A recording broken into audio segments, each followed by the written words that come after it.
मराठा समाजाला कुणबी दाखले मिळावेत तसेच हैदराबाद, सातारा आणि मुंबई गॅझेटमधील नोंदीप्रमाणे दाखले देण्यात यावेत या प्रमुख मागण्यांसाठी मराठा आंदोलक मनोज जरांगे पाटील यांनी पुन्हा आंदोलनाची हाक दिली आहे. शासनाकडून मागण्यांबाबत चालढकल होत असल्याचा आरोप करत 29 ऑगस्टपासून मुंबईतील आझाद मैदानावर आमरण उपोषण करण्याचा इशारा त्यांनी दिला आहे. या आंदोलनाच्या पूर्वतयारीसाठी 8 आणि 9 ऑगस्ट रोजी सोलापूर जिल्ह्यात विविध ठिकाणी बैठका आणि इशारा सभांचे आयोजन करण्यात आले असल्याची माहिती सकल मराठा समाज सोलापूर जिल्ह्याच्या वतीने देण्यात आली. शनिवार 8 ऑगस्ट रोजी सकाळी 10 वाजता वडाळा तालुका उत्तर सोलापूर येथे इशारा सभा होणार आहे. त्यानंतर माढा येथे जिल्हा परिषद शाळेच्या प्रांगणात दुपारी 4 वाजता सभा आयोजित करण्यात आली आहे. सायंकाळी पंढरपूर येथे मुक्काम राहणार आहे. रविवार 9 ऑगस्ट रोजी सकाळी 10 वाजता सरकोली तालुका पंढरपूर येथे समाज बांधवांची बैठक होणार असून सायंकाळी 4 वाजता वाटंबरे तालुका सांगोला येथे इशारा सभा होणार आहे. मराठा आरक्षणाच्या मागण्यांसाठी होणाऱ्या या 2 दिवसांच्या दौऱ्यात मोठ्या संख्येने सहभागी व्हावे असे आवाहन सकल मराठा समाज सोलापूर जिल्ह्याच्या वतीने करण्यात आले आहे.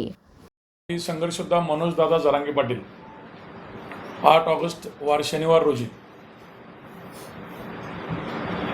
या शासनानं मागील 3 वर्षापासून जसं आंदोलन चालू झालं 2023 पासून ते आतापर्यंत ज्या पद्धतीनं आम्हाला आश्वासनं दिली समाजाला, फक्त गोड गोड बोलणे, प्रत्येक वेळी वेड्यात काढणे हे असा बंद झाला असून आता अंतिम लढाई लढण्यासाठी 29 ऑगस्टला मनोजदादा आमरण उपोषणाला बसणार आहेत.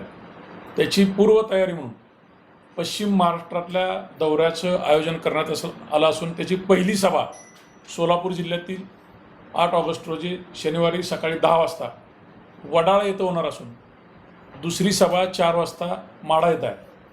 रात्री मुक्कामाला पंढरपूरला असून 9 ऑगस्टला सकाळी 10 वाजता सरकोली तालुका पंढरपूर व त्यानंतर 4 वाजता वाटंबरे तालुका सांगोला अशा 4 सभेंचं गाठीबाटी दौऱ्यांचं नियोजन केलं असून मराठा समाज मोठ्या ताकदीनं सोलापूर जिल्ह्यातला त्यांच्या पाठीमागं आहे.